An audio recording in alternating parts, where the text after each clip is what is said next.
നമസ്കാരം.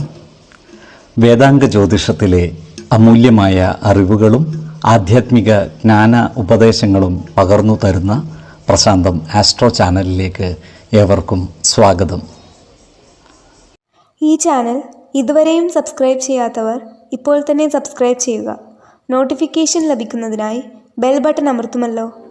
ഒപ്പം channel like ചെയ്യുക, ഷെയർ ചെയ്യുക, കമൻറ്റ് ചെയ്യുക. കൊല്ലവർഷം 1200 ആണ്ടിലെ വൃശ്ചിക സംക്രമം കാർത്തിക നക്ഷത്രത്തിലാണ്. വൃശ്ചികം 1-ാം തീയതിയിലെ ഗ്രഹനില അനുസരിച്ച് എടവം രാശിയിൽ സർവേശ്വരകാരകനായ വ്യാഴവും ചന്ദ്രനും, കർക്കിടകത്തിൽ കുജനും, കന്നിരാശിയിൽ കേതുവും, വൃശ്ചികത്തിൽ ആദിത്യനും ബുധനും ഗുളികനും, ധനുരാശിയിൽ ശുക്രനും, കുംഭത്തിൽ ശനിയും, മീനം രാശിയിൽ രാഹുവും സ്ഥിതി ചെയ്യുന്നു. പൂരാടം നക്ഷത്രത്തിൽ ജനിച്ചവർക്ക് വൃശ്ചിക മാസം ഗുണദോഷ സമ്മിശ്രമായിരിക്കും. ഈ നക്ഷത്രക്കാർക്ക് കർമ്മ മേഖലയിൽ കാര്യങ്ങൾ അനുകൂലമായിരിക്കും. വരുമാന വർധനവ് ഉണ്ടാകുമെങ്കിലും ചിലവുകൾ കൂടുന്നതാണ്. അതിനാൽ സാമ്പത്തിക കാര്യങ്ങൾ കൈകാര്യം ചെയ്യുമ്പോൾ ജാഗ്രത പാലിക്കേണ്ടതുമാണ്. ജോലിസ്ഥലത്ത് സഹപ്രവർത്തകരുടെ സഹകരണം നേടിയെടുക്കുവാൻ പരിശ്രമിക്കേണ്ടതുമാണ്. അനാവശ്യ വാക്കുതർക്കങ്ങളും അഭിപ്രായ ഭിന്നതകളും ഒഴിവാക്കി മുന്നോട്ട് നീങ്ങുവാൻ പരിശ്രമിക്കേണ്ടതാണ്. മാനസിക സമ്മർദ്ദമുണ്ടാക്കുന്ന പ്രവർത്തികളിൽ നിന്നും മാറി നിൽക്കുവാൻ ശ്രദ്ധിക്കേണ്ടതാണ്. ഈ നക്ഷത്രക്കാരുമായി ശത്രുതാ മനോഭാവത്തോടെ പെരുമാറുന്നവരുടെ എണ്ണം കൂടുന്നതാണ്. എന്നാൽ അത്തരക്കാരെ തിരിച്ചറിഞ്ഞാൽ അവരുമായി നല്ല സ്നേഹസൗഹൃദ ബന്ധങ്ങൾ നിലനിർത്തുവാൻ പരിശ്രമിക്കേണ്ടതുമാണ്.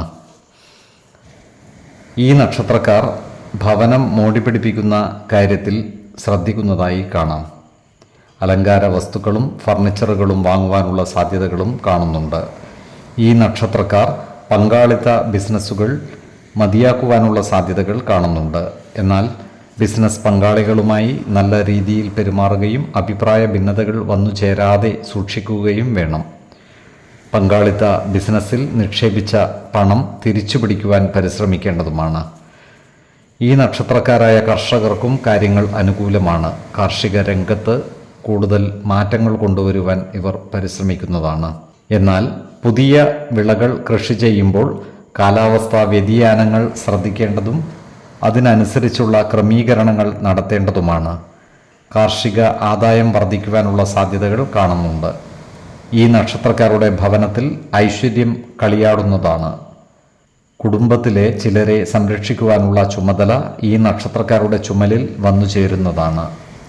ആരോഗ്യകാര്യങ്ങളിലും ഈ നക്ഷത്രക്കാർ ഒരു പ്രത്യേക ശ്രദ്ധ പതിപ്പിക്കേണ്ടതാണ്.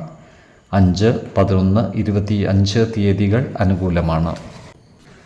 ഈ നക്ഷത്രക്കാർ ജനിച്ച സമയത്തെ അടിസ്ഥാനമാക്കിയുള്ള ജാതകത്തിലെ ലഗ്ന രാശിയുടെയും ലഗ്ന അധിപന്റെയും സ്ഥിതിയും ശുഭ പാപ ഭാവങ്ങളുടെ സ്ഥിതിയും ഓരോ രാശിയിലെയും ഗ്രഹങ്ങളുടെ സ്ഥിതിയും അനുസരിച്ച് ഇവരുടെ പൊതുഫലത്തിൽ ഏറ്റക്കുറച്ചിലുകൾ ഉണ്ടാകുവാനിടയുണ്ട്.